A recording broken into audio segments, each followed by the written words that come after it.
spine, guys. Look at that. Absolutely chuffed. Check that blue spine cart.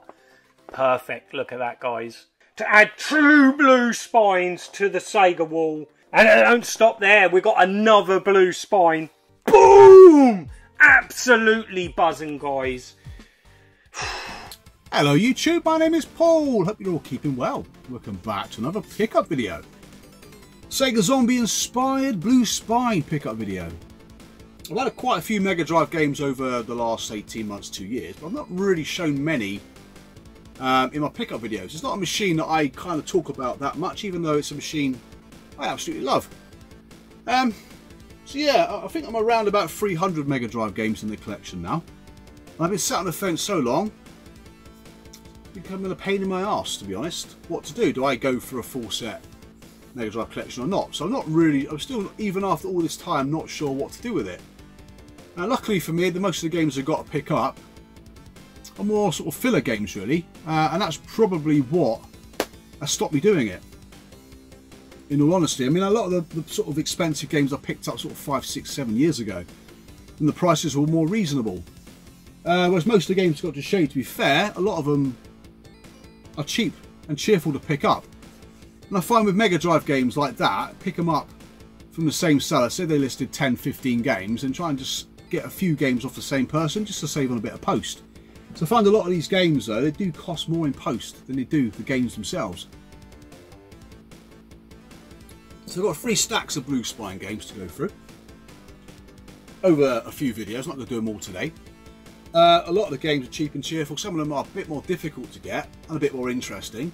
And some of the games I want to get back that I sold off probably 4 or 5 years ago now. So I was thinking I made my first collection video for the Mega Drive about 4 years ago, and I didn't have them then. So yeah. But anyway, like I said, a lot of these games aren't great. Not to me personally, but you guys might have enjoyed them back in the day. Some of these games would have came out when I got the PlayStation, so would have completely passed me by. And the Amiga was kind of a thing of the past at that point, wasn't it? But yeah, so Sega Zombie, if you've not checked out Sega Zombie's channel, I'll leave a link in the description below. Scott loves his Sega. Should be self-explanatory by his name really. And he has got a full UK PAL set. I think he's also got a Dreamcast full UK PAL set. He does delve in Japanese Saturn games and Mega Drive games, to be fair. So yeah, I'll leave a link down below if you want to check Scott's channel out. Please do. He's a fantastic gentleman as well. First up, what we got? Jimmy White's Whirlwind Snooker. Not a game I would have played back in the day. I found the Amiga version more playable simply because you could use the mouse and the keyboard, whereas this obviously you've only got the joypad to use. In nice condition except for the cartridge. The cartridge looks like it's got a bit of foxing on it, unfortunately. But again, one of the games I would have picked up as part of a bundle, or picked up a group of games from the same seller. Another question I don't really know the answer to. Did the blue spine games generally come in cases where the top clipped down like that, which is pretty cool?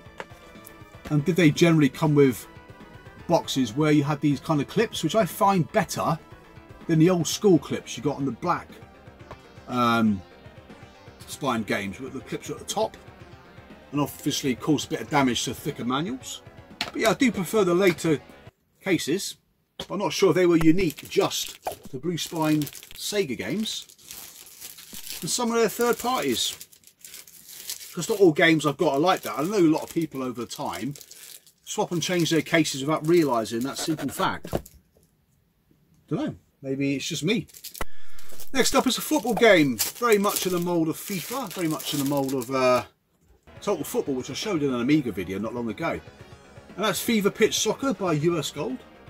I thought this was quite good, I've got to be honest, for its price. Because this and Jimmy White wouldn't set you back more than £2 or £3. That's what I mean about postage. Postage is probably more expensive than the game. Comes with a load of bump inside as well. I think it's a lovely condition. Comes with a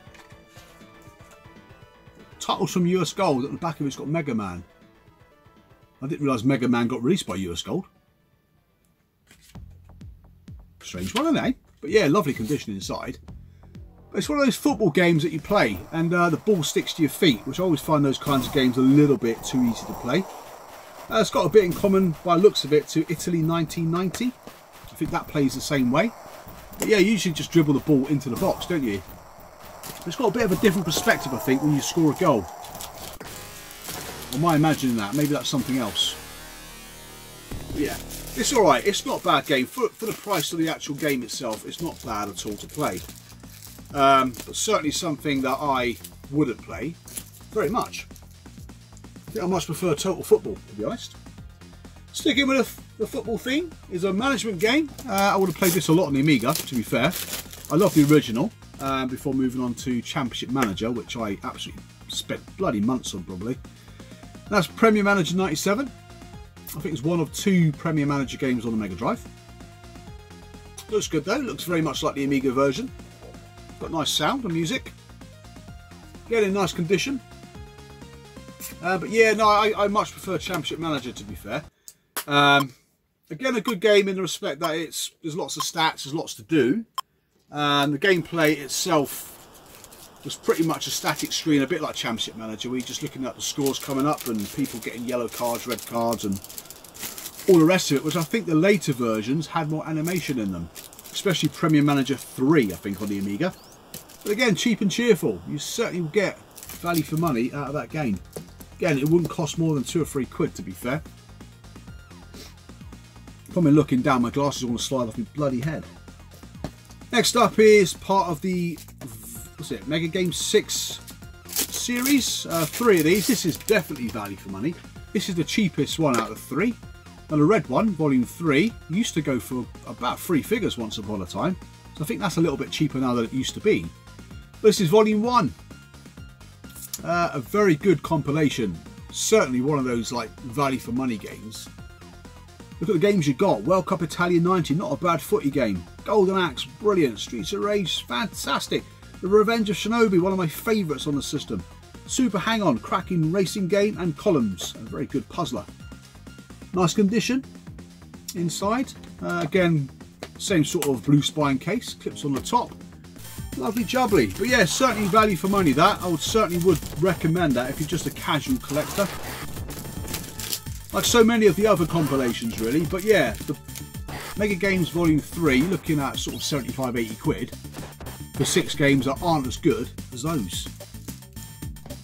So yeah, I'm only missing the green one now, which I had and sold. Which is a pain in the arse. That one comes up least, I think.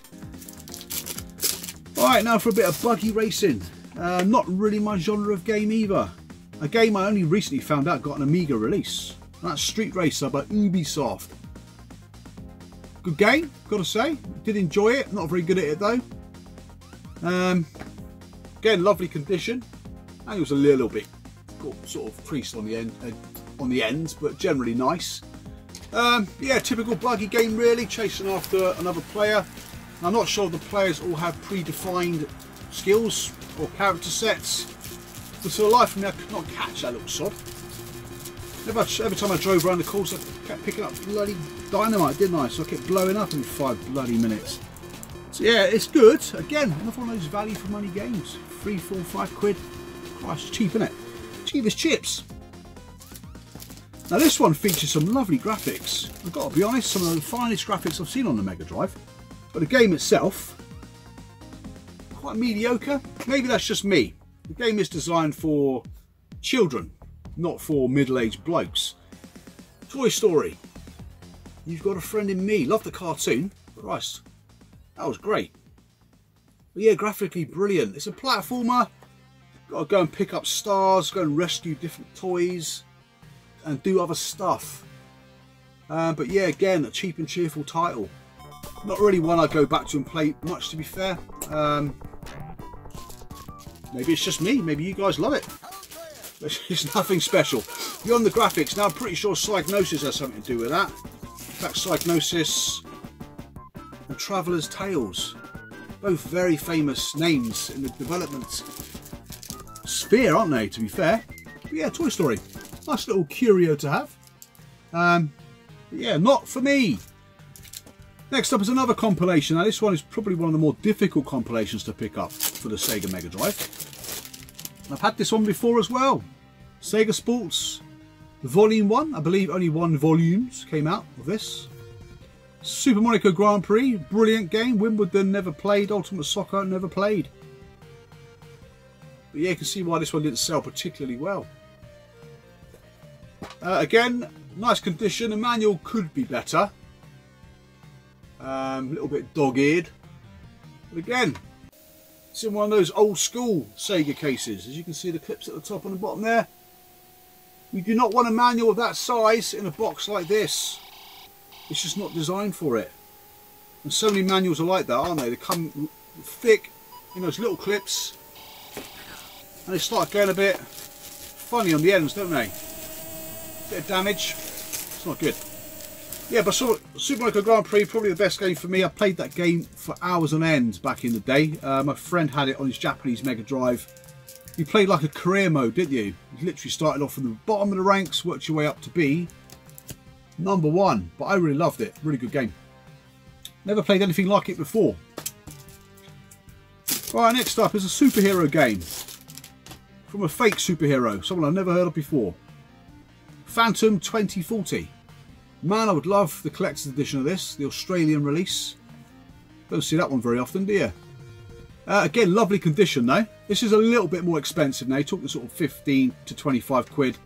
Depends if you're lucky or not really, but this is in absolutely fantastic condition. I don't think I've had this before.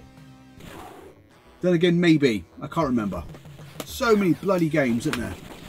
Platformer, run and gun, styly. I'm not really keen on it, to be fair. I think it's quite bland. In fact, I don't think I got very far in it at all. I did like the music though. Colours were a little bit garish. Yeah, not really one for me. But yeah, a nice one to have on the Mega Drive set though, because it is yeah, a middling game, I suppose. It's alright. It's alright. I'd love the collector's edition though. Really would. What have we got next then? This game is a game which is based on a classic Atari VCS game. Pitfall, the Mayan adventure by Activision. Yeah, some of these third-party companies didn't use those funky cases, or did they? Or am I missing something? Again, lovely condition. I think I sold this originally because I got it on the Mega CD somewhere. Again, I didn't really enjoy this game a lot on the Atari, I've got to say. Even though it was a technical masterpiece.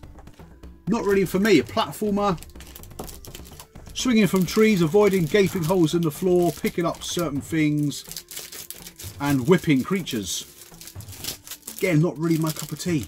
Not an expensive game to pick up either. 5-10 quid maybe? Again, not really up on the old Mega Drive prices. Tried to pick up a few bargains now, as long as the conditions are nice.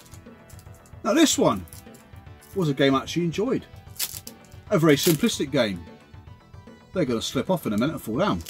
Very simplistic game, probably aimed at children, hence why I probably enjoyed it.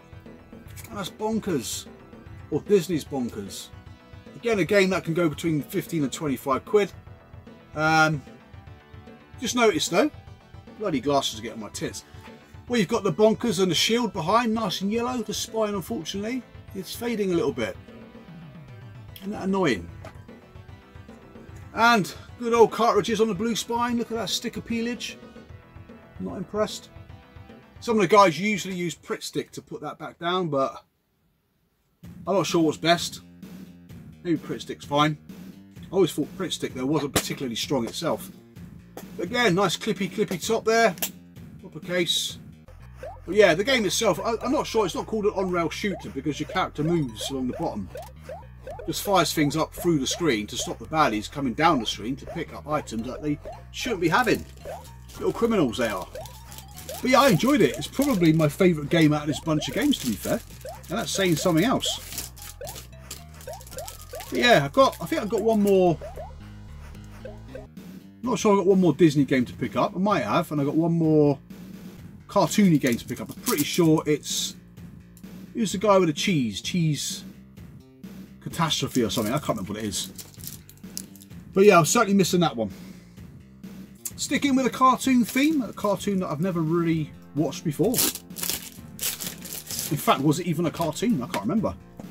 That is the Ren and Stimpy Show presents Stimpy's Invention. This one looked quite good.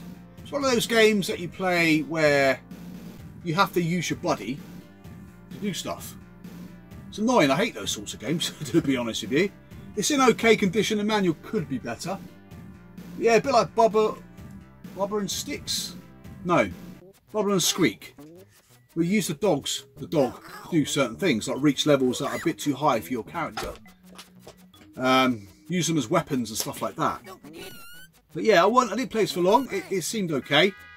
But yeah, I think I was put off by the fact I had to do that. The more I have to think about a game nowadays, the less interested I am in it. Just no patience, no time, is there? Shame, really. I might go back and give it a go, but it certainly is not for me. My first impressions, but there is a lovely Swedish version of this, isn't there? Which goes for hundreds of pounds. Slightly different instruction manual, I think. I can't remember exactly. It looks a little bit like the Australian version. Again, that's got a different instruction manual. But yeah, that one again, 20 quid, I want to say. Next one, the penultimate game in this list, is Disney's Pocahontas. Again, very similar to Ren and Stimpy, where you've got to use another character to do things. You've got Pocahontas and you've got what looks like a raccoon. A bit more complicated to get this one. Again, it does come up. 25 quid again, maybe. I don't remember what I paid for these games. It's been such a while since I bought them. Again, nice condition. Even the sticker is intact inside the box there on the cart. But yeah, I didn't play this for long, so it gets on my tits where you've got to keep pushing C to swap back between characters. It just like, it kind of like ruins the flow of the game, doesn't it? I get it if you like puzzle games and stuff like that and like to work things out, but you've got a finite amount of time. It's kind of a bit off-putting. But yeah, quite a difficult, very difficult, is it? Not many Mega Drive games will say difficult to get, but it's one that costs a bit more than most. Like I say, it might have been 25, 30 quid, I can't remember. But last but not least is certainly the game that cost me the most in this pile of games. I used to have this, sold it, and now got it back again on the blue spine. And that is Star Trek Deep Space Nine, Crossroads of Time. I have no idea what I'm supposed to do in this game, I've got to be honest. In nice nick though. Yeah, not bad at all really. Sticker's still intact, the manual is okay. The only disadvantage with the clips those manuals, these cases have for the manuals, is they make either end kind of curl up a little bit. God, I'm just fussy, aren't I? Bloody fussy. Not really sure what to do with this game. It seems a little bit more technical than the others. You should go around sort of talking to different characters. But I'm not sure why. Maybe it's a bit of an arcade adventure. Yeah, I should give this one a bit more time, to be honest. But whilst I was getting the footage, I didn't have the time. Yeah, nice to have it back in the collection. It's one of the more difficult ones to get. There's various titles listed on eBay, but ludicrously expensive. So yeah, just wait for the right auction for this one, because it doesn't cost that much. We're looking at 35, 40 quid, something like that. But yeah, there'll be more Blue Spine games to come, for definite. I do have another 2 stacks of a similar size. In fact, there might be more interesting games, to be honest. But there are a few Blue Spine games I'm after for my collection. Or maybe there's not. So I'm not really sure what I want to be doing with the Mega Drive to buy any more games, but my list is only comprising now, it's 14 games on it. Blue Spine wise, Rock and Roll Racing, I do require that because it is an Ocean game. Or is it an Ocean game on a Super Nintendo? Man, that's bright. Revolution X, Radical Rex, don't have those. Mega Games Volume 2, Frank Thomas Big Hurt, Baby. Geez, Catastrophe, that's the one I need. And other ones that I need to pick up from the games I used to have before. I'm pretty sure there's probably another dozen or so, 2 dozen or so games I don't have at all. So yeah, hope you enjoyed the video. Thank you very much for watching. Thank you very much for subscribing. I'll see you guys again real soon. So take care and bye for now.